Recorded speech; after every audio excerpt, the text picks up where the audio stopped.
Before we start the video, comment where you are watching from, the time you are watching, and which story you like. My name is Thomas Blackwood, but everyone calls me Tom.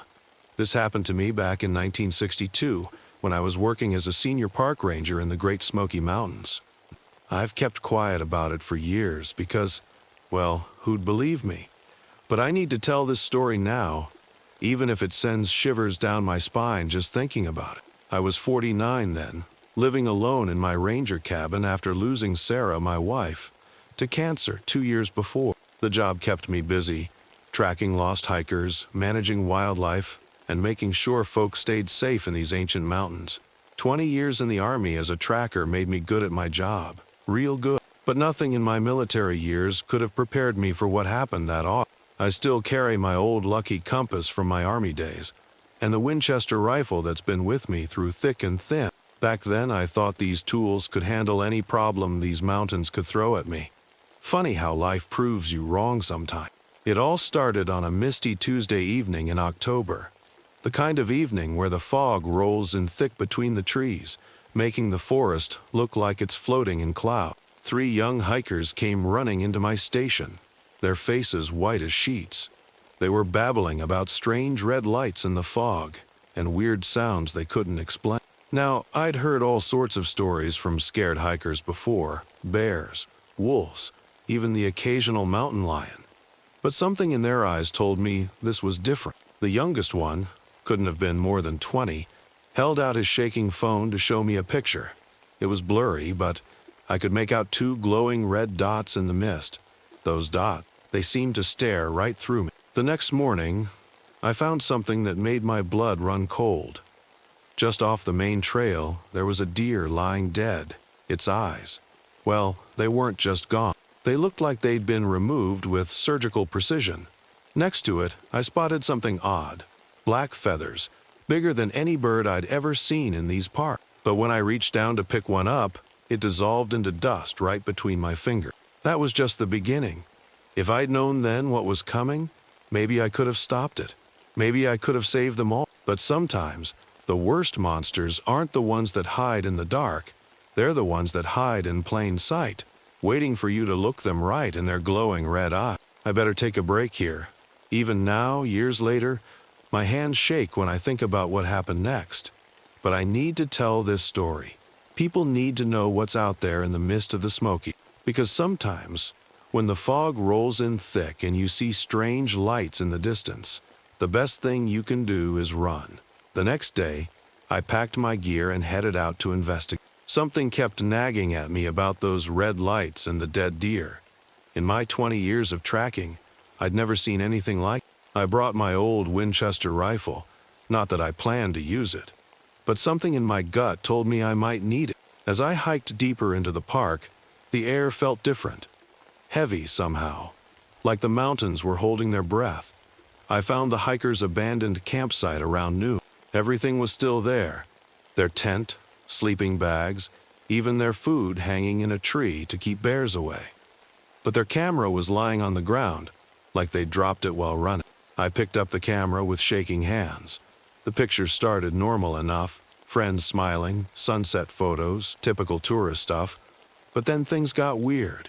Each photo got darker, mistier, and in the background, something that looked like giant wings kept showing up. At first I thought it was just trees or shadows playing tricks. But in the last photo, those same red lights the hikers saw, only closer, much closer. That's when I heard about Mike, one of our junior rangers, going missing. He was doing his evening patrol when the mist rolled in. Radio contact just stopped. We searched for 3 days straight, but all we found was his flashlight. The battery's dead. I went to see Joseph Running Bear, an elderly Cherokee man who'd lived in these mountains his whole life. His cabin was small but warm, with herbs drying from the ceiling and a fire crackling in the hearth. The moment I mentioned the red lights and black feathers, his face went pale. "The death bird walks again," he said, his voice barely a whisper. "When the mist comes with red eyes, it brings visions of death. My grandfather saw it before the great sickness came to our..." I wanted to laugh it off. Really, I did. But then he said something that made my skin crawl. It comes for those who carry grief, Ranger Blackwood, like the grief you carry for your Sarah. How did he know about Sarah? I'd never told him about. That night, as I drove back to my station, the mist started rolling in. It was different from regular fog, thicker, almost alive. My radio crackled with static, then died completely. Through my windshield, I saw something move in the darkness, something big. When I slammed on the brakes, there it was, a massive shape with wings that seemed to stretch forever. And those terrible red eyes. I blinked, and it was gone. But I knew what I saw. The problem was, when I reported it the next day, nobody believed me.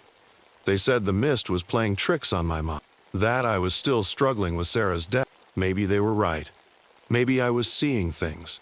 But then I found the carvings on the trees, strange symbols that looked like eyes and wings, and they were fresh, carved sometime in the night. The worst part? They were leading straight to our ranger station. I remember sitting in my office that night, looking at Sarah's photo on my desk, when I realized something that turned my blood to ice. The day Mike disappeared, it was exactly 2 years after Sarah died. The same date, the same time. That's when I knew whatever was out there in the mist wasn't just hunting randomly. It was hunting me, and it was using my grief like a compass. Things got worse fast after that night. The creature, I guess I should call it the Mothman, though that name came later, started coming closer to our ranger station. Every evening when the sun began to set, the mist would roll in, thick and heavy. First we lost Steve and Kelly, 2 of our best rangers. They were doing a routine check of the hiking trails when the mist came down. Through the static on the radio, I heard Kelly screaming about red eye, then Steve yelling, "Don't look at them, don't," before the radio went dead. We found their truck the next morning, doors wide open, flashlights still on, but no sign of. I couldn't sleep after that. Every time I closed my eyes, I saw those red lights. Sometimes I'd wake up to find black feathers on my windowsill, but they'd crumble to dust when I touched, just like before. One night, while I was sitting in my office looking at old photos of Sarah, I noticed something that made my heart stop. In the last picture taken of her, 2 weeks before she passed, there were 2 red dots in the window behind her. I'd never noticed them before, but there they were, clear as day, watching her. That's when Jenny, our front desk clerk, came running into my office. She was shaking so bad she could barely speak. "Tom," she whispered, "I saw it. In the parking lot. It showed me something." "What did it show you?" I asked, though I was afraid I already knew. "My brother," she said, tears running down her face. "The one who died in the car crash last month. It showed me his last moment. But it wasn't a memory. It was like I was there, watching it happen all over again. The creature wasn't just hunting us. It was feeding off our pain, our grief, using our losses against us. And now it had the whole station surrounded. The mist kept getting thicker, creeping under doors and through tiny cracks in the windows. Our phones stopped working. The electricity went out. Even our emergency generator wouldn't start. We were trapped. That night, 4 more hikers went missing. We could hear their screams in the darkness, but the mist was so thick we couldn't see more than a few feet in front of us. When we tried to help, the creature would appear, this massive shape with wings that seemed to block out the sky. Its eyes, those horrible red eyes, would freeze you in place, making you relive your worst memories over and over. I tried shooting at it once. The Winchester rifle I'd carried for years, that had never failed me before, seemed useless. The bullets just disappeared into the mist like they were nothing. The park officials finally decided to evacuate everyone from the area. But I knew it was too late. This thing, whatever it was, had marked us. All of us who carried grief in our heart. It wasn't going to let us go. Looking through the station window that last night, watching the mist swirl and knowing what was hiding in it, I made a decision. The next day would bring a solar eclipse, the first one in years. Something told me that wasn't a coincidence. If this creature was connected to death and darkness, maybe that's when it would be strong. Or maybe, just maybe, that's when it would be most vulnerable. I checked my lucky compass one last time. Though it hadn't worked right since this all started, The needle just spun in circles whenever the mist was near. Then I loaded my rifle, knowing full well bullets wouldn't help. But I had another plan. Something I remembered from my army days about using mirrors to disorient the enemy. Because sometimes, the only way to fight a monster is to make it face itself. The morning of the eclipse, I set my plan in motion. I'd gathered every mirror I could find in the station and set them up in a circle outside. Jenny helped me, her hands shaking the whole time. 4 other rangers volunteered to stay behind: Dave, Marcus, Lisa, and Rob. Brave souls, every one of them. You don't have to stay, I told them, but they just nodded. They'd all lost someone too. They understood.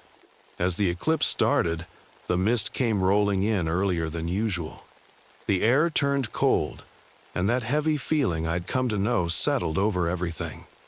We could hear it out there, wings beating like thunder.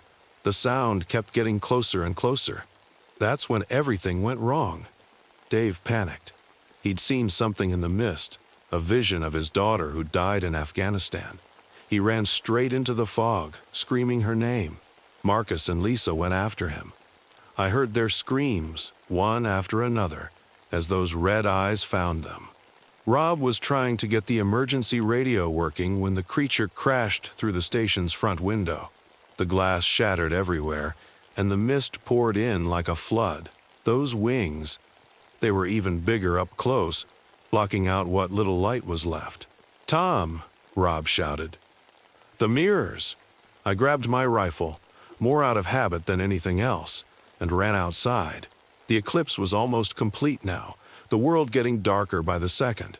Jenny was right behind me, carrying the last mirror. The creature followed us out, its red eyes blazing brighter than ever. But this time, I didn't look away. I faced it, holding up the first mirror. "You want to see grief?" I shouted. "Look at your own!" The thing screeched, a sound I'll never forget, as its own red glow reflected back at it. Jenny and I ran between the mirrors we'd set up, positioning them just right. Each reflection seemed to hurt it, like its own power was being turned back on itself. But it was angry now, really angry. It swept one wing through our mirror setup, sending glass flying everywhere. Jenny screamed as a piece caught her arm. The station's wooden walls creaked and groaned as the creature's wings beat against them. That's when the eclipse reached totality. The world went dark, except for those burning red eyes. The creature reared up, bigger than ever, ready to strike. But in that darkness, I saw something else in the mirrors, Sarah. Not like in the visions it had taunted me with, but like she really was, smiling, full of love. "You don't own our grief," I said, my voice stronger than I felt. "It's ours, our memory, our love." I don't know if it was my words or the eclipse or all the mirrors, but something changed. The creature's red eyes dimmed, just for a second. That's when I turned my lucky compass toward it.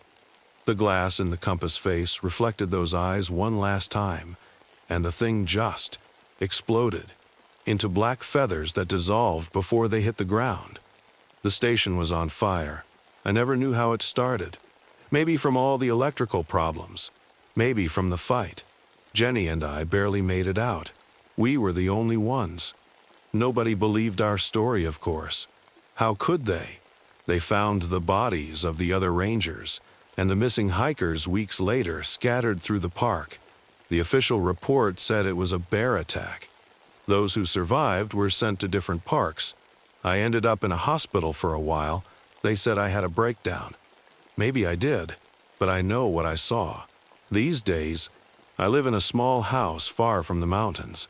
But sometimes, when the mist rolls in thick and heavy, I check my windows for black feathers, and I keep a mirror by my bed just in case. Because the thing about grief is, it's not always the monster we think it is. Sometimes, facing it is the only way to survive it. And sometimes, the most terrifying things aren't the creatures in the dark. They're the memories we carry inside us. I still miss Sarah. I still miss my friends who died that night. But their memories don't haunt me anymore. And when the mist comes now, I don't run. I just hold my lucky compass and remember. Some battles we fight aren't with monsters at all, but with the shadows in our own hearts. My name is Frank O'Connor, and this happened to me 3 winters ago in Denali National Park, Alaska. I've been a ranger here for 30 years, and I thought I'd seen everything these mountains could throw at us.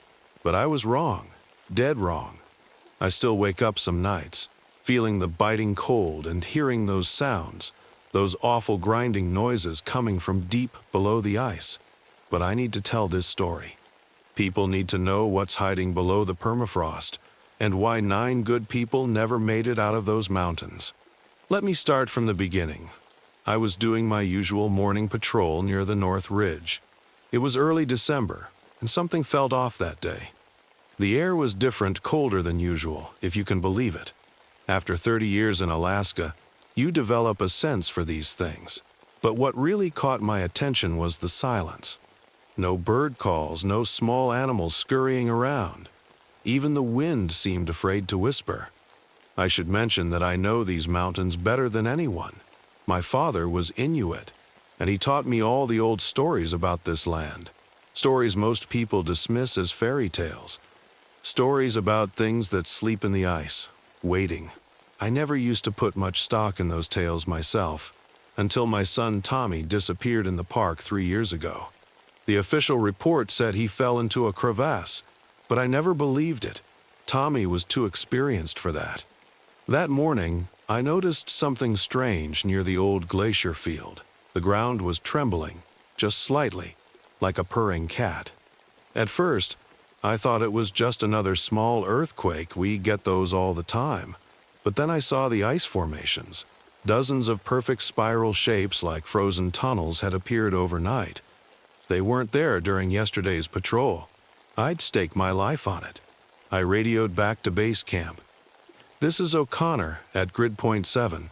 We've got some unusual activity up here. Might want to send someone to take a look."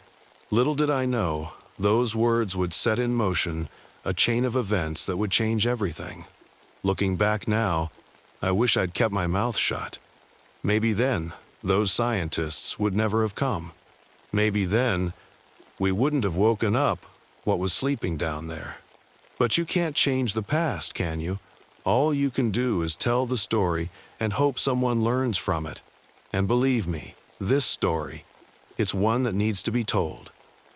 The scientists arrived 3 days later. 4 of them, bundled up in their bright new winter gear that still had price tags hanging off some of the zippers. Dr. Sarah Chen was their leader, a geologist who'd studied permafrost her whole life. She was smart, I'll give her that.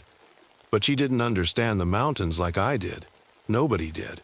"These formations shouldn't be possible," she said, running her gloved hand over one of the spiral ice tunnels. "The temperature readings are off the charts. It's 20 degrees colder here than anywhere else in the park." I watched them set up their equipment, all sorts of beeping machines and sensors that probably cost more than I made in a year. But what caught my eye was the old map one of them was holding. Dr. Peterson, the anthropologist, had found it in some university archive. It showed the same area we were standing in, drawn by native people hundreds of years ago. And there, right where we were, they'd drawn spirals, the exact same spirals we were seeing now. That night, the wind picked up. We were all huddled in the main research tent, drinking coffee and trying to make sense of the data. The machines kept showing strange vibrations coming from deep underground. Dr. Chen thought it might be underground streams or shifting ice. But then we heard it, a low rumble, like a train passing far away. Except there aren't any trains for hundreds of miles. "Just the ice settling," Peterson said, but his voice shook a little. I knew better. I'd heard that sound before, 3 years ago, the night Tommy disappeared. The next morning we found the first set of tracks. Not animal tracks, not like anything I'd ever seen. They were perfect circles, about 2 feet wide, melted deep into the permafrost. They led to a cave entrance none of us had noticed before. The ice around it was smooth, like it had been polished. "We should leave," I told them. "Something's not right here." But scientists don't listen to old rangers with their superstitions. Dr. Chen was already planning an expedition into the cave. She wanted to understand what was causing the temperature changes, what was making those perfect tunnels in the ice. I tried to warn them. I showed them my father's journal, the stories he'd written down about the ice crawlers, ancient things that burrowed through the frozen ground, leaving spiral tunnels behind. Things that slept for decades until the ice started to melt. "That's fascinating folklore, Mr. O'Connor," Dr. Chen said kindly, like she was talking to a child. "But we need to focus on the scientific explanation." That night I sat in my tent, holding my old shortwave radio and Tommy's picture. The wind was howling outside, but underneath it I could hear something else. Something moving, below us, around us. The ice wasn't just settling anymore. It was waking up, and I knew, deep in my bones, that we were about to discover why my son never came home. We shouldn't have gone into that cave. I knew it, but sometimes knowing isn't enough to stop things from happening. It was Dr. Peterson who went missing first. He'd gone to check the temperature sensors near the cave entrance just before sunset. We heard his scream, this horrible echoing sound that seemed to go on forever. By the time we got there, all we found was his clipboard and a broken thermometer, and something else, long, smooth tracks in the ice, leading into the darkness. "We have to go after him," Dr. Chen said, her breath making little clouds in the freezing air. I could see she was scared but trying to hide it. We all were. 4 of us went in, me, Dr. Chen, and 2 park rangers, Mike and Steve. We had our flashlights, my ice axe, and some emergency flares. The cave was unlike anything I'd ever seen. And believe me, I've seen a lot of ice caves. The walls were perfectly smooth, like they'd been polished by something. Our lights bounced off them, creating weird shadows that seemed to move when you weren't looking directly at them. The temperature kept dropping the deeper we went. The little digital thermometer Dr. Chen carried kept showing lower and lower numbers until it just stopped working completely. That's when we found Peterson's boot. Just one boot, frozen solid to the ground. "Look at this," Mike whispered, shining his light on the ice wall. We could see something frozen inside it, shapes like giant worms, but with hard, segmented bodies. They looked ancient, like they'd been there for thousands of years. That's when we heard it, a sound like ice cracking, but wrong somehow, more like grinding, like something with huge teeth chewing through the frozen ground. And it was coming from all around us. "Nobody move," I whispered, but it was too late. The ground beneath Steve just disappeared. 1 second he was there, the next, there was just a perfect round hole. We heard him screaming as he fell, the sound getting farther and farther away until it just stopped. Then we saw it, just for a second, in the beam of my flashlight. It was big, bigger than a car, with a body like a giant centipede made of ice. Its head was mostly mouth, with rings of teeth that spun like a drill. And its eyes, God, its eyes were black and empty, like looking into holes in the ice.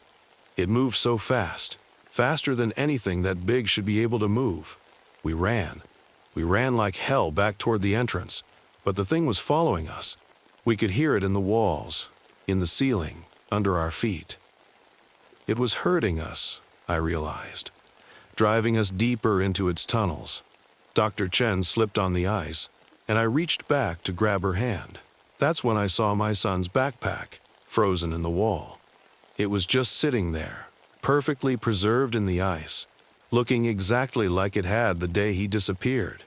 In that moment, I knew. I knew what had happened to Tommy, and I knew what was going to happen to us if we didn't get out of there. "This way," I shouted, pulling Dr. Chen to her feet. I shot off a flare, and in its red light we saw them. Dozens of tunnels, all connecting like some horrible maze. And in the walls, more shapes in the ice, more bodies. The creatures screamed then, a high, piercing sound that made the whole tunnel shake. Ice started falling around us. The last thing I remember was pushing Dr. Chen toward what I hoped was the exit, before something cold wrapped around my leg and pulled. Sometimes people ask me how we made it out of those tunnels. Truth is, I'm still not sure we really did. I woke up in the medical tent with Dr. Chen beside me. My leg was bandaged where that thing had grabbed me, but what really hurt was the cold. It was like the creature's touch had frozen something deep inside me that wouldn't thaw. 3 more people are missing, Dr. Chen told me quietly. They went out to search for Peterson and Steve while we were unconscious. They never came back. The park authorities finally decided to send a rescue helicopter. None of us said it out loud, but we knew they weren't going to find anyone alive. I could still hear those things moving under the ice, getting closer to the surface. The ground never stopped trembling now. That night, the storm hit, but this wasn't any normal Alaska storm, and believe me, I know storms. The temperature dropped so low, our thermometers couldn't read it. The wind howled like something in pain. Ice formed on the inside of our tents, even with the heaters running full blast. The readings don't make sense, Dr. Chen said, showing me her laptop. It's like something's pulling all the heat out of the air. It's not possible. Her hands were shaking, but not just from the cold. Frank, I found something in the data. These creatures, they're ancient. Really ancient. They've been frozen down there since before the last ice age. And now that the permafrost is melting. She didn't need to finish. I understood. We'd woken them up.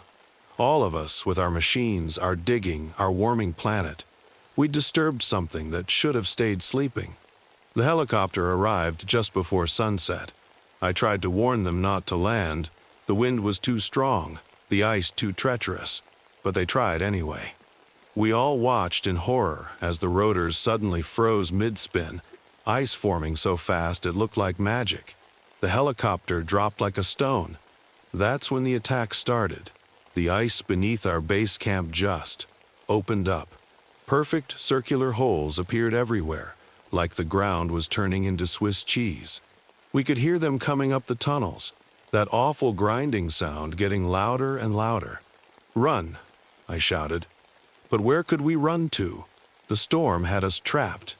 The creatures had planned it this way, I realized. They were smarter than we thought. They'd been hunting humans for millions of years, and they hadn't forgotten how. I saw one of them take Dr. Chen's assistant right through the floor of his tent.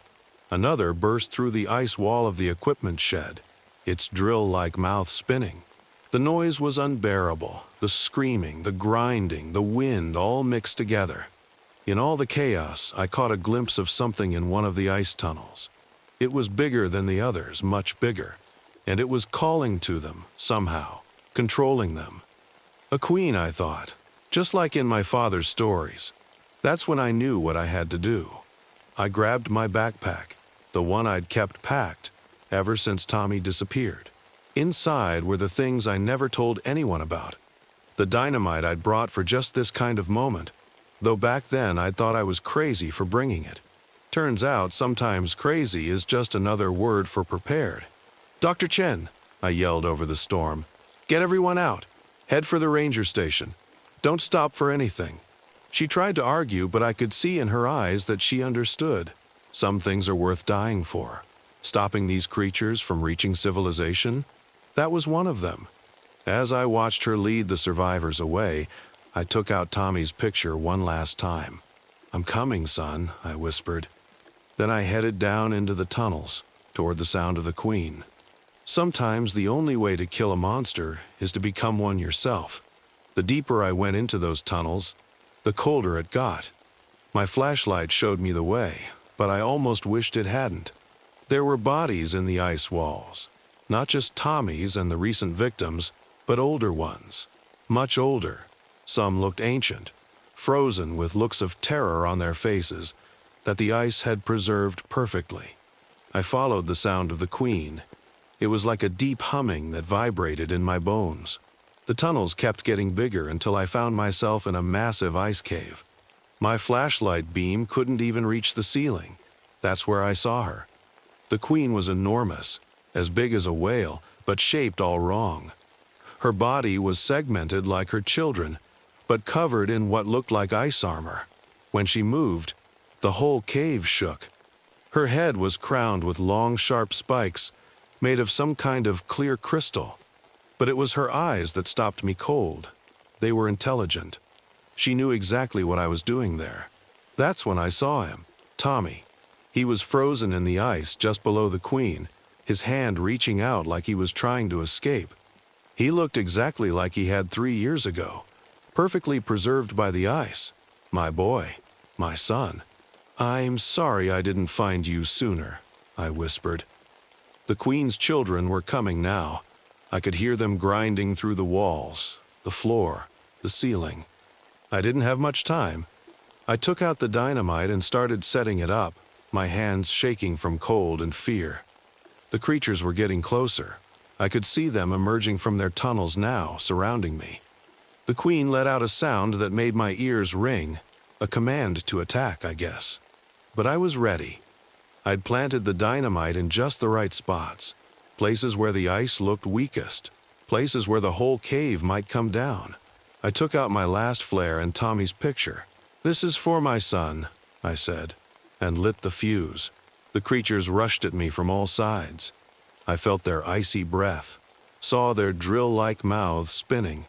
The queen reared up, her massive body blocking out what little light there was. But it was too late for them. The dynamite went off, and the whole world turned white. The blast was deafening. Ice fell everywhere. I felt the ground disappear beneath me as the cave started collapsing. The queen screamed, this horrible sound that shook loose even more ice. Her children tried to escape, but the tunnels were collapsing too. I had mapped them well enough to know there was no way out, not for them, not for me. As I fell into the darkness, I caught one last glimpse of Tommy in the ice. And you know what? He was smiling. They say Dr. Chen and 3 others made it back to the ranger station. The official report calls it a geological event, a massive underground collapse that destroyed acres of permafrost. They declared the whole area off limits. Too dangerous, they said. Unstable ground. Nobody ever found our bodies. Sometimes I think that's for the best. Some things should stay buried in the ice. Some secrets should stay frozen. But I'm telling this story now because people need to know. The ice is melting all over the world, and we're not the only things that are waking up.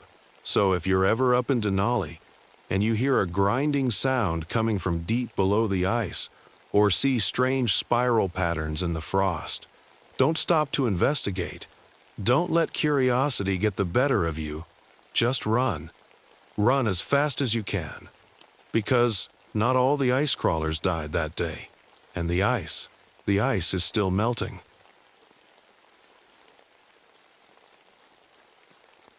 My name is William Martinez, but everyone just calls me Bill. This happened to me back in 1983. And even today, 40 years later, I still wake up in cold sweats, thinking about those nights in the Pine Barrens. I've spent most of my life in forests, 5 years as a ranger, and many more as a wilderness guide before that. But nothing in my experience could have prepared me for what I encountered there. Before I tell you what happened, you should know about my past. I used to work with my best friend, Mike, leading hiking groups through difficult terrain. We were a great team until that terrible day 3 years ago. There was a forest fire, and I made a wrong call. I thought we could make it through a narrow path to save some trapped hikers. Mike trusted my judgment, but the fire moved too fast. He didn't make it out. Everyone said it wasn't my fault, but I knew better. I could still hear his screams in my nightmares. After that, I took the ranger job in the Pine Barrens. It was quieter, and I figured the solitude would help. People always said I had a gift for working in the dark, incredible night vision and hearing that could pick up the smallest rustle in the leaves. I thought these skills would help me keep people safe. Little did I know they would end up saving my life and the lives of others when the devils came. I remember exactly how it all started. It was early October, just as the leaves were turning golden and red. The air had that crisp fall feeling that usually made me feel at peace, but something felt wrong. The forest was too quiet, and then we started finding the strange tracks. At first, we thought it was just some kids messing around. The tracks we found didn't make any sense. They looked like a mix between a goat and something with huge claws, and they always led to areas where the ground was scorched black, as if something had started small fires. Then the farmers started calling. Their sheep and cows were being found dead in the strangest ways. Not eaten, like you'd expect from a wolf or a bear, but different. Some looked like they'd been scared to death, their eyes wide open in terror. I remember sitting at my desk one evening, looking through the reports, when Tommy, one of our youngest rangers, burst through the door. His face was white as a sheet. "Bill, you need to hear this," he said, his hands shaking as he held up his phone. I recorded it from some campers who just ran into the station.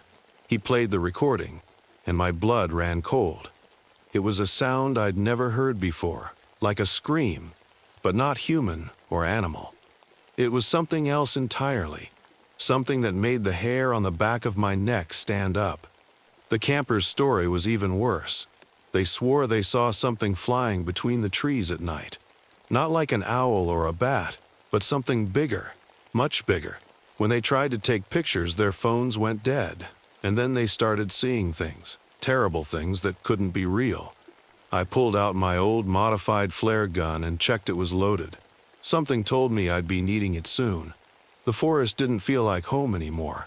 It felt like something was watching us, waiting. That night, I stayed late at the station, pulling out every old book and report I could find about the Pine Barrens. There had to be a pattern, something to explain what was happening. As I dug deeper, I started finding things that made my stomach turn. Every 40 years, like clockwork, similar events had occurred, and each time, people had disappeared. The scariest part? We were exactly 40 years from the last incident. Little did I know, this was just the beginning. The real horror was still to come, and it would force me to face not just these creatures, but my own deepest fears. I spent the next few days reading everything I could about the Pine Barrens and its history. The local library had old newspapers with stories that sent chills down my spine. 40 years ago, a group of rangers had gone missing. 40 years before that, an entire family vanished. Each time, people reported seeing strange lights and hearing screams that didn't sound human. But it was Father Mike, the old priest from the nearby town, who really opened my eyes. He came to the station one rainy afternoon, carrying a worn leather book. "I've been waiting for someone to ask about them," he said quietly. "They're coming back. They always do." He told me about ancient warnings passed down through generations, about creatures that weren't just monsters, but something worse, beings that could get inside your head, make you see things, make you do things. They fed on fear and guilt, he said, looking straight at me like he knew about my past with the forest fire. That's when I started noticing the symbols. They appeared overnight, carved into trees, weird marks that looked like twisted crosses and strange letters. I'd walk past a tree in the evening, and by morning it would be there, the bark around it blackened as if burned. Everything changed the night they attacked the ranger station. I was working late again, just me and two other rangers, Sarah and Rob. The power went out first. Then we heard it, that awful screech that the campers had recorded, but 100 times worse in person. It felt like it was inside my head, making the room spin. Sarah started screaming. When I shined my flashlight on her, her eyes, they weren't her eyes anymore. They were completely black, and she was smiling in a way that no human should be able to smile. Rob tried to help her, but then he changed too. I ran. I'm not proud of it, but I ran. Behind me, I could hear them laughing. Not Sarah and Rob's laughs, but something using their voices. As I burst out of the station, I saw it for the first time. A dark shape against the night sky, with wings that seemed to stretch forever, and eyes that glowed like hot coals. And in that moment, I realized something that made my blood freeze. I recognized those eyes. I'd seen them before, in the nightmares I'd been having since Mike died in the fire. That night changed everything. I called for backup from the nearest ranger stations, and soon we had a team of 15 people. But something felt wrong. The forest had become unnaturally hot, even though it was October. The air smelled like smoke, but we couldn't see any fire. Then it happened. Small fires started popping up everywhere, like someone was dropping matches. But there was no one there. The fires spread faster than any natural fire I'd ever seen. It reminded me of that day with Mike, and my hands started shaking. "We need to evacuate everyone," I shouted. We had 3 camps of hikers in the area and an old cabin where a family was staying. As we split up into teams, I couldn't shake the feeling that this was exactly what they wanted. I took my team toward the largest campsite. That's when we heard the screams, not the devil's screams this time, but human ones. We ran faster, but the smoke was getting thicker. Through the haze, I saw them. 5 or 6 dark shapes circling above the campsite like vultures. "Don't look them in the eyes," I yelled, remembering what happened to Sarah and Rob. But one of our firefighters, Dave, didn't listen. He looked up, and I watched in horror as his face went blank. He turned to us with those same black eyes I'd seen before. "Bill," he said. But it wasn't his voice anymore. "Remember Mike? Remember how he screamed?" The voice. It sounded exactly like Mike in his last moments. I felt my legs go weak. The other devils swooped down, their wings creating gusts that fanned the flames. Each one spoke with the voice of someone I'd lost, someone I'd failed. We managed to get most of the campers out, but we lost 4 more of our team. I could hear their voices joining the chorus of the devils, each one calling out my failures, my fears, my guilt. The forest was burning around us now, but these weren't normal flames. They burned with a strange blue light and the smoke. The smoke formed shapes that looked like faces screaming in pain. I knew then that this wasn't just about saving the forest anymore. These things were using our worst fears against us, and they were winning. But as I watched the flames spread, something clicked in my mind. I finally understood what we were really dealing with, and what I had to do to stop them. Father Mike's old book had said these devils couldn't stand holy objects, and I had an idea. I reached into my pack and pulled out the small silver cross he'd given me. It felt warm in my hand, almost like it was alive. The fire had us trapped in a circle now, but I noticed something strange. The devils were herding us, pushing us toward an old clearing I knew well. It was the same place where they'd found those weird symbols carved into the trees. "They're not just random attacks," I shouted to the 3 people still with me. "They're doing some kind of ritual. That's why it's every 40 years. That's when the biggest one appeared. It was massive, with wings that seemed to block out the sky. But its eyes, I knew those eyes. They were the same ones I'd seen in my nightmares about Mike's death. This thing had been in my head for years, feeding on my guilt. "You let him die," it spoke, using Mike's voice. "You let them all die." The other devils landed around us, their black eyes fixed on me. The smoke was so thick now I could barely breathe. But for the first time since this all started, I wasn't afraid. I was angry. "No," I said, holding up the cross. "You're using our guilt, our fear.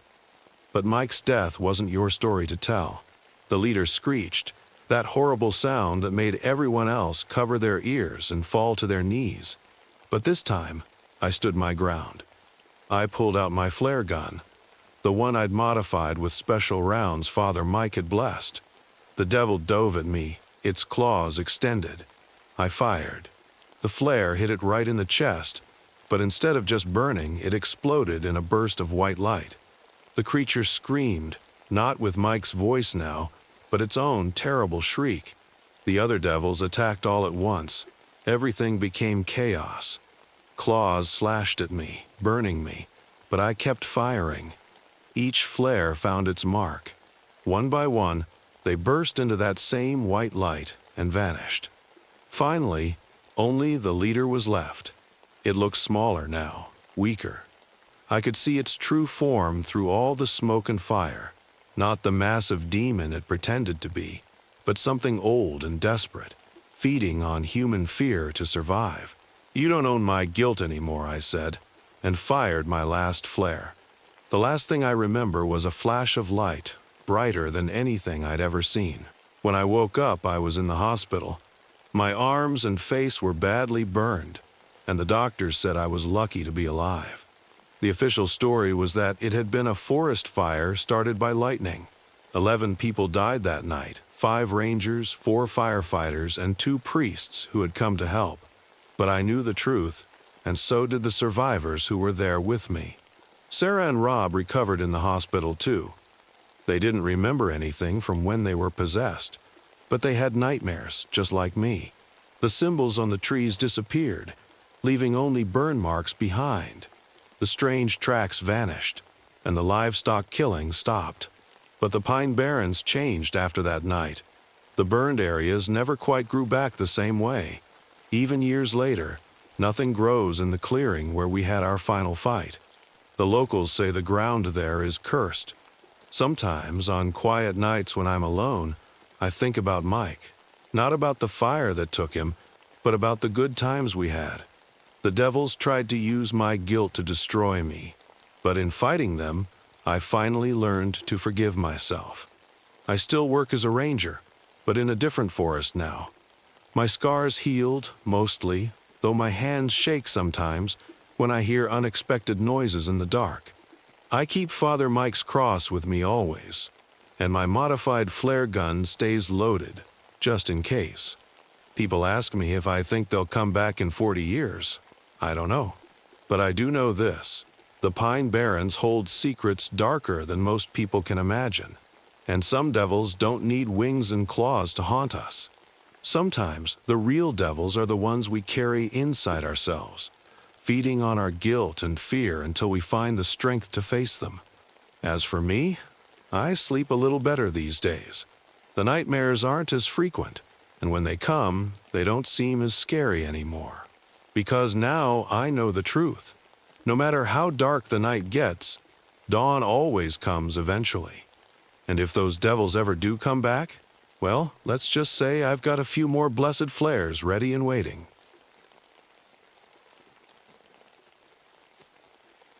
My name is John Running Bear, and this happened to me back in 1988, when I was working as a ranger at Badlands National Park in South Dakota. I was 51 then, with 20 years of experience keeping the park and its visitors safe. But nothing in those 20 years could have prepared me for what I was about to face. You see, the Badlands aren't just any national park. To my people, the Lakota, these lands are sacred. Every rock, every canyon, every whisper of wind carries the stories of our ancestors. I learned this from my grandfather, who taught me our old ways before he disappeared in these very same hills when I was just a boy. That loss has haunted me my whole life, and maybe that's why I became a ranger here, to stay close to where he was last seen, hoping one day I'd understand what really happened to him. I always carried 2 important things with me on my patrols: my ranger gear and my medicine bag. The medicine bag was a gift from my grandfather, filled with sacred items passed down through generations. He told me it would protect me from evil spirits, and though I wasn't sure I believed all the old stories back then, I kept it close anyway. I also had his knife, the one he left behind the day he vanished. Both these things would end up saving my life. The trouble started in early spring. At first, it was just little things most people wouldn't even notice. But when you've walked the same trails for 20 years, you notice when something's not right. First came the coyotes. We found 3 of them dead near an old burial ground. But they weren't just dead. They were turned inside out, like someone had pulled them through themselves. I'd seen animals killed by mountain lions, bears, and all sorts of predators, but never anything like this. Then came the voices at night. Now, working nights in a national park, you get used to all sorts of sounds, but these were different. One night, I heard my grandfather's voice calling my childhood nickname. clear as day, coming from behind a ridge. But that was impossible. He'd been gone for 40 years. The dust storms were next. The Badlands get its share of wind, but these storms were wrong. They would appear out of nowhere on clear days, swirling around specific spots like they had a mind of their own. And in those storms, people would swear they saw shapes, human shapes, dancing in the dust. That's when I knew something evil had woken up in my park, something that had been sleeping for a very long time. And somehow, I felt in my bones that it had to do with my grandfather's disappearance all those years ago. I just didn't know then how right I was, or how much it would cost to finally learn the truth. I knew I needed help understanding what was happening, so I drove out to visit Thomas Whitecloud, one of our tribal elders. He lived in a small house on the reservation, and he was one of the few people who still remembered my grandfather. "Something's wrong in the Badlands," I told him, sitting at his kitchen table. "The animals, the voices, the storms. It's not natural." Thomas's weathered face grew serious as he listened. He got up slowly and brought out an old leather-bound book. "Your grandfather came to me too, just days before he disappeared. He was worried about the same things you're seeing now." My heart started beating faster. "What do you mean?" "Every 40 years, Thomas said, the barrier between our world and the spirit world gets thin. That's when it can come through, the skinwalker. I'd heard stories about skinwalkers when I was little, evil spirits that could look like anyone they wanted. But I'd always thought they were just stories to scare kids into behaving. Your grandfather," Thomas continued, "he found something. Old cave paintings that told about a skinwalker that was trapped here centuries ago. He was trying to find a way to keep it sealed away." That's when Thomas handed me the book. It was my grandfather's journal. My hands shook as I opened it. Inside were detailed notes about the burial grounds, old rituals, and strange markings he'd found in caves. The last entry was from the day before he disappeared. Over the next few days, I read every page of that journal. My grandfather had mapped out several sacred sites in the park where the skinwalker was strongest. They formed a pattern, like a giant medicine wheel across the Badlands. And at the center was a cave I knew well, one that had always given me the creeps. I decided to check the sites my grandfather had marked. At the first one, I found fresh tracks that didn't make sense. They started suddenly in the middle of nowhere and just disappeared.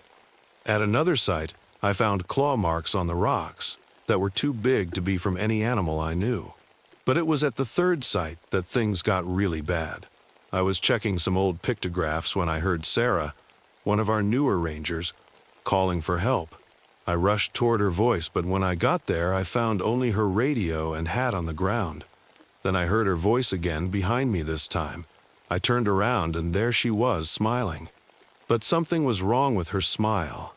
It was too wide, and her eyes, they weren't human. I grabbed my grandfather's knife from my belt, and the thing wearing Sarah's face hissed and backed away. That's when I knew for sure everything in my grandfather's journal was real. The skinwalker was back, and somehow I had to stop it before it took anyone else. That night, I called an emergency meeting with the other rangers. But as I looked at their faces around the table, a horrible thought hit me. How could I be sure they were really who they seemed to be? The meeting with the other rangers didn't go well. How could it? Try telling your coworkers that an ancient evil spirit is hunting in your park. Most of them thought I was losing my mind. Only Mike and David, rangers I'd worked with for over 10 years, seemed willing to listen. "Look," I said, "at least let me show you something." I took them to a place my grandfather's journal had mentioned, an old cave hidden behind a wall of brush. The moment we stepped inside, the beam of my flashlight caught something that made my blood run cold. Hanging from the cave walls were what looked like empty human skins, dried and stretched out like leather. "Oh God," Mike whispered, backing away. Those are from the missing hikers, aren't they?" Before I could answer, we heard a sound that still haunts my nightmares. Someone singing a Lakota lullaby. The same one my mother used to sing to me. The voice was coming from deeper in the cave. Don't listen to it, I warned, grabbing my grandfather's knife. Whatever you hear, it's not real. But David was already walking toward the voice. That's my daughter, he said. That's my Katie singing. David, stop. I reached for him, but he was too far ahead. The singing stopped, and then we heard David scream. Mike and I ran deeper into the cave. We found David on his knees, clutching his chest. Standing over him was something. In the flashlight beam, it looked like David's daughter, but its skin was loose, like an ill-fitting suit. When it saw us, its face split into a grin that went all the way up to its ears. I pulled out my medicine bag and threw some sacred herbs at it, something my grandfather's journal said would show its true form. For just a second, I saw what it really looked like. I can't even describe it. The thing screeched and disappeared into the darkness. We got David out of there, but he wasn't the same. His hair had gone completely white, and he couldn't stop shaking. Within days, dark marks started appearing on his skin. The doctors couldn't explain it. They said it was like his body was aging years every day. Mike was next. We found him 3 days later wandering in the park. He kept saying he'd seen his dead wife. The same marks appeared on his skin. Whatever the skinwalker did to them, it was like a curse that slowly drained their life away. I knew I had to do something fast. The skinwalker was growing stronger, and now it was targeting my friends. But how do you fight something that can look like anyone? How do you kill a creature that's not even really alive? The answer came to me while reading my grandfather's journal for the 100th time. There was a pattern to the skinwalker's attacks, and they were getting closer to the full moon. The last entry in the journal mentioned something about a ritual during a lunar eclipse, which was just 2 weeks away. That's when the biggest dust storm I'd ever seen started rolling across the Badlands. And in the swirling sand I could see faces, dozens of them, all belonging to people who had disappeared in the park over the years. The skinwalker wasn't just hunting anymore. It was gathering its strength for something big. And somehow, I knew this had everything to do with what happened to my grandfather 40 years ago. The dust storm hit harder than anything I'd ever seen. The wind howled like 1,000 angry spirits, and the sand was so thick you couldn't see more than a few feet ahead. But this was no ordinary storm. The dust seemed to follow us, like it had a mind of its own. I was in the ranger station with the few people left I trusted, Tom from the visitor center, 2 archaeologists who'd been studying the burial grounds, and 3 tourists we'd managed to rescue when the storm first hit. The radio was dead, phones weren't working, and the roads were buried under mountains of sand. We can't stay here, I told them, watching the windows rattle. The skinwalker's using this storm to trap us. That's when we heard the knocking. Someone was at the door, calling for help. It sounded like David, but I knew it couldn't be him. David was in the hospital, barely alive. Please, the voice begged. It's so cold out here. One of the tourists, a young woman named Jenny, started walking toward the door. We can't just leave them out there. I grabbed her arm. That's not a person out there, trust me. The thing with David's voice started laughing then, a sound that started human but turned into something that made my skin crawl. More voices joined in, all people I knew who had disappeared over the years. They were surrounding the station. We had no choice but to run. I led everyone through the back door, into the storm. The wind was like needles against our skin, and the dust made it hard to breathe. But worse than that were the shapes we saw in the swirling sand, faces forming and dissolving, hands reaching for us. We lost Tom first. He said he saw his brother in the storm and ran after him. We heard his scream fade into the wind. The archaeologists went next. The skinwalker tricked them by making them think they saw a cave opening. By the time we realized what was happening, they were gone. The tourists panicked and ran in different directions. I tried to stop them, but the storm separated us.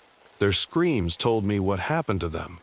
I was alone now, but somehow I knew this was how it had to be. This was between me, the skinwalker, and the memory of my grandfather. The wind suddenly died down, and the dust parted like a curtain.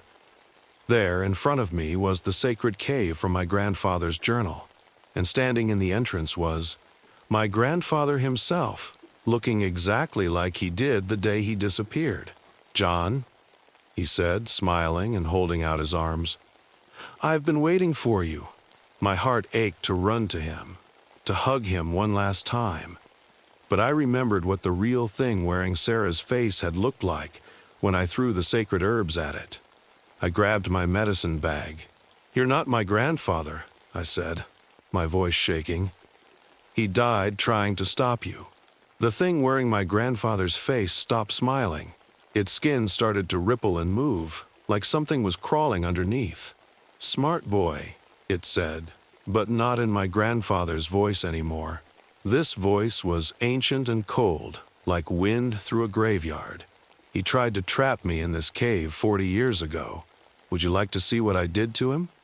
That's when I noticed the lunar eclipse had begun.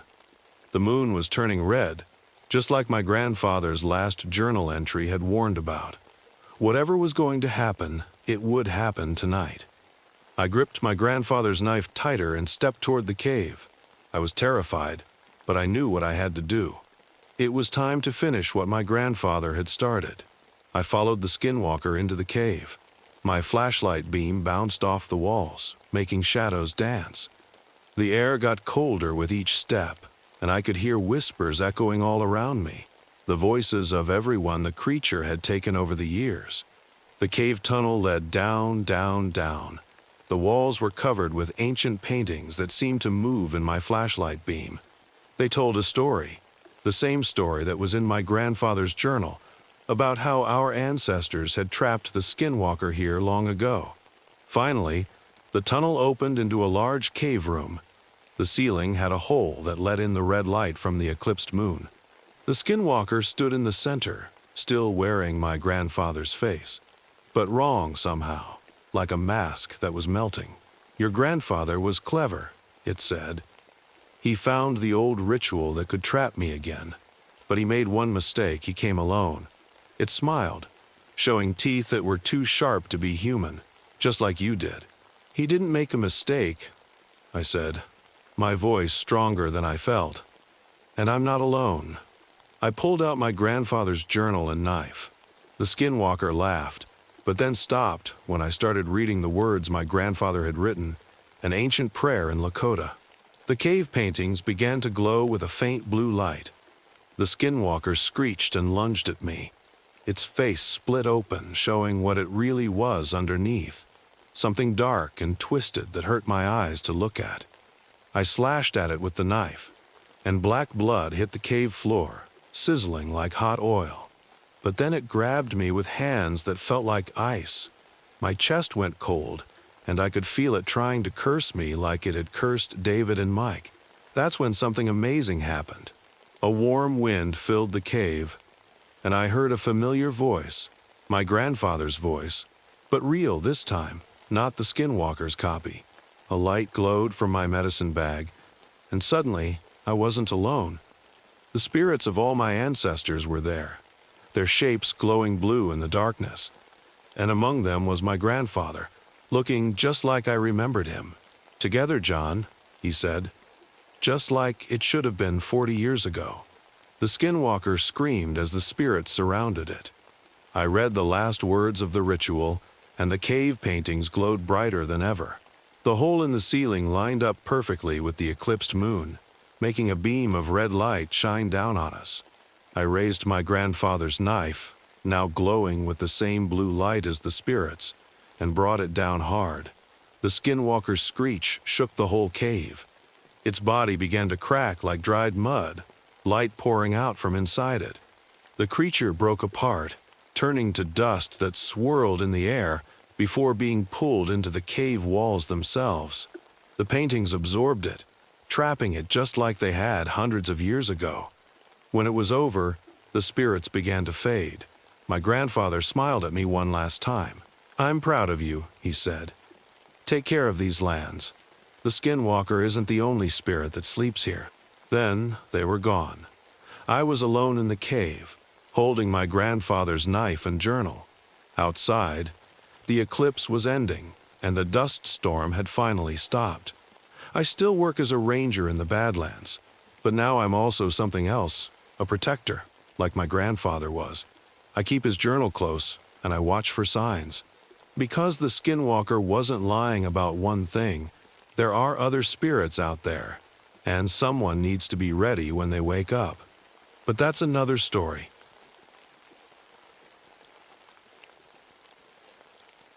My name is Catherine Reynolds, though everyone calls me Kate, and this happened to me back in '95 when I was working as a ranger at Death Valley National Park.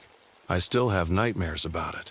Sometimes I wake up in the middle of the night, drenched in sweat, thinking I can hear those things scratching at my bedroom walls. But I need to tell this story. People deserve to know what's lurking beneath the desert. I'd been a cave explorer, a spelunker, for most of my life before becoming a ranger. Caves were my whole world. Well, until that collapse in New Mexico that left me trapped for 36 hours.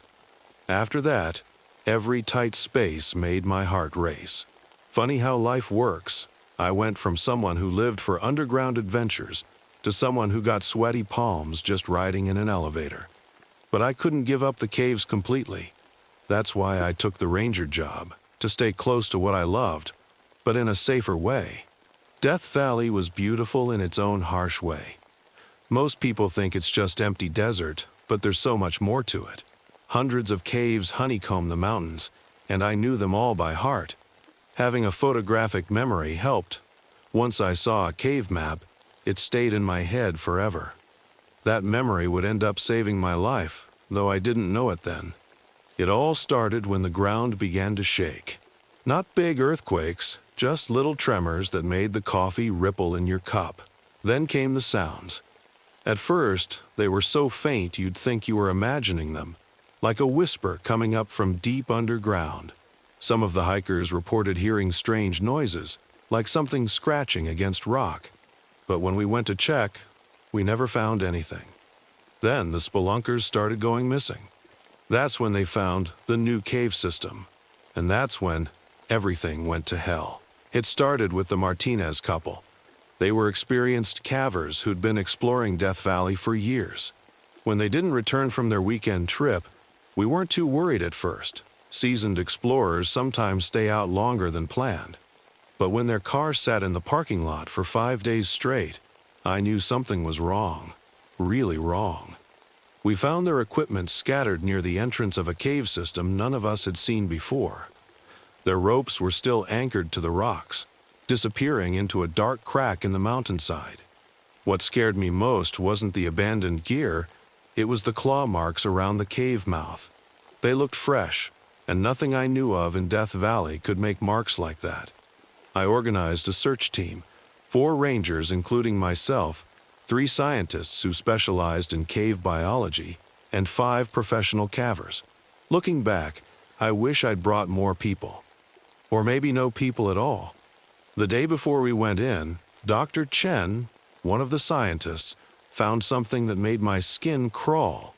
Hidden among the rocks near the cave entrance were these strange markings, not modern graffiti, but old symbols carved deep into the stone. They showed stick figures running from what looked like giant insects or spiders. Below them was a message in Spanish, probably from the 1800s. It said, "God forgive us for awakening them. Seal this place." We should have listened to that warning. That night, as we went over our equipment one last time, I could hear those sounds again. They seemed louder now, a weird clicking noise echoing up from the depths, like someone tapping on hollow metal. When I shone my flashlight into the cave entrance, I swear I saw something move in the darkness. But that was impossible. I was too far away to see anything down there, wasn't I? The next morning, we geared up. Everyone had the best equipment money could buy. Helmets with powerful lights, emergency oxygen tanks, first aid kits, and plenty of glow sticks to mark our path. I triple-checked everything myself. My hands were shaking as I adjusted my helmet, but I tried not to let the others see. I was supposed to be the expert, after all. Just before we entered, I heard Martinez's words echo in my head from the last time I saw him.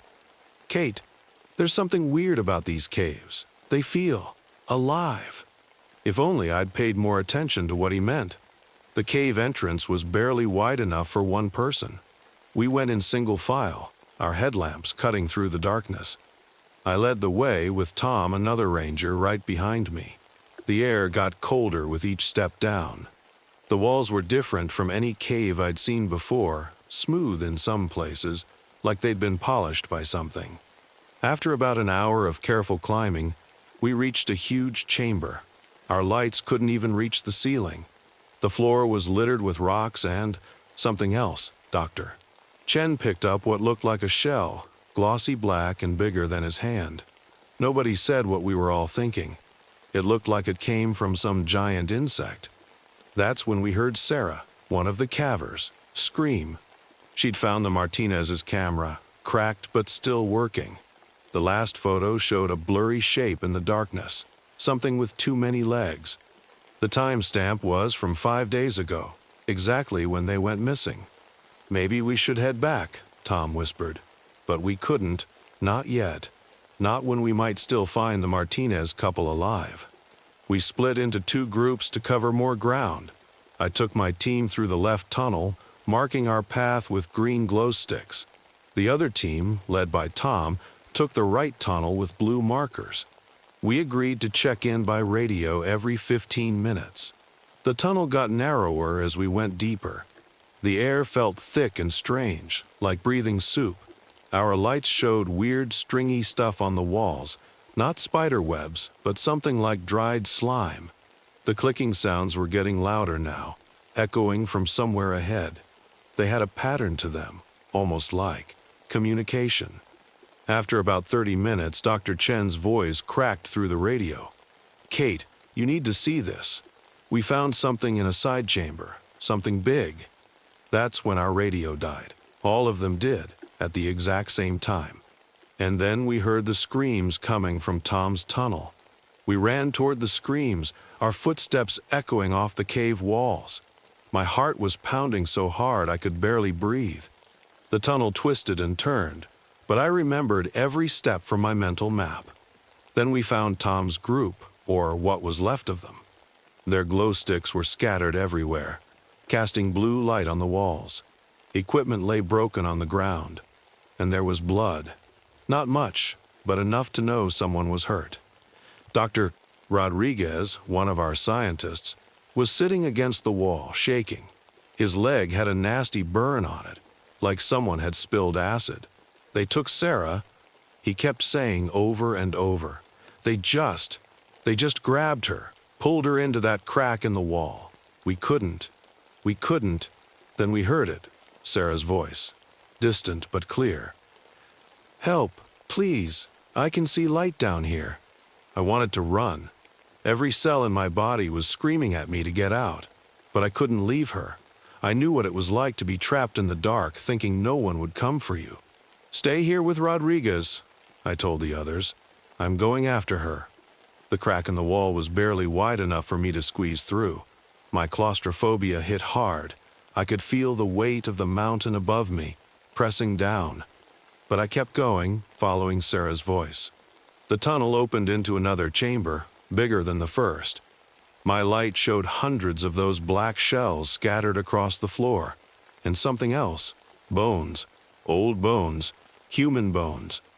That's when I realized Sarah's voice wasn't coming from ahead anymore. It was coming from behind me. And then I heard the clicking. It was all around me now. In the beam of my headlamp, I saw something move across the ceiling. Something big. Its skin looked like wet black leather, and it had rows of legs along its sides. More of them emerged from holes in the walls, dozens of them. They weren't just random creatures. They were working together, hurting me. I knew then what had happened to the Martinez couple, what had happened to Sarah, and I knew we had just made a terrible, terrible mistake. I had seconds to act. The creatures were moving faster now, crawling down the walls like giant spiders. I grabbed my emergency flare and lit it. The bright red light filled the chamber, and the creatures shrieked. They didn't like bright light. That was good to know. I ran back toward the crack in the wall, but they were smarter than I thought. One of them spat something that hissed when it hit the rock near my head. Acid, just like the burn on Rodriguez's leg. I could hear them clicking to each other, coordinating their attack. When I got back to the group, Tom was trying to help Rodriguez stand. "We need to move," I gasped. "Now!" We heard more screams echoing through the tunnels, this time from the direction of our original entry point. The other team. They were in trouble too. "They're hurting us," I realized out loud. "They're driving us deeper into the cave." That's when the ground started shaking. Not like the small tremors from before, this was different. The whole cave was vibrating. Rocks were falling from the ceiling. "This way," I shouted, leading them down a side tunnel I remembered from my mental map. "There's another way out through the old mining tunnels." We ran, stumbling in the dark. Behind us, I could hear them coming. The clicking got louder and louder. Someone slipped. I think it was Dr. Chen. I turned back to help him up, and my light caught something that made my blood freeze. It was bigger than the others, much bigger. Its head almost touched the ceiling of the tunnel. And it had eyes, intelligent eyes. It was watching us, studying us. The Queen. It had to be. The dynamite. Tom wheezed beside me. "From the old mining equipment. We can use it to—" He never finished that sentence. Something shot out of the darkness and wrapped around his leg. I grabbed his hand, but whatever had him was too strong. The last thing I heard was Tom screaming as they dragged him away. There were only 4 of us left now, and we were running out of options. We ended up in a massive cavern, the biggest I'd seen yet. Old mining equipment was scattered everywhere, left behind by miners from long ago. My hands were shaking as I grabbed the old dynamite box. It was risky. Old dynamite can be really unstable. But we were out of choices. Dr. Chen's voice was barely a whisper. "Kate, listen." The clicking had stopped. Complete silence. That was worse. Then we saw them, hundreds of red eyes glowing in the darkness, surrounding us on all sides. They were in the walls, on the ceiling, everywhere. The Queen emerged from a massive tunnel, her black shell gleaming in our fading lights. She was the size of a small car, with huge claws that could easily cut a person in half. "The support pillars," I said, pointing to the old wooden beams holding up the cavern ceiling. "If we place the dynamite there," Rodriguez caught on quickly, "we can bring the whole place down. But somebody would have to stay behind to light it." I handed my map to Dr. Chen. "Take this tunnel here," I pointed. "It leads to an old air shaft. You can climb out."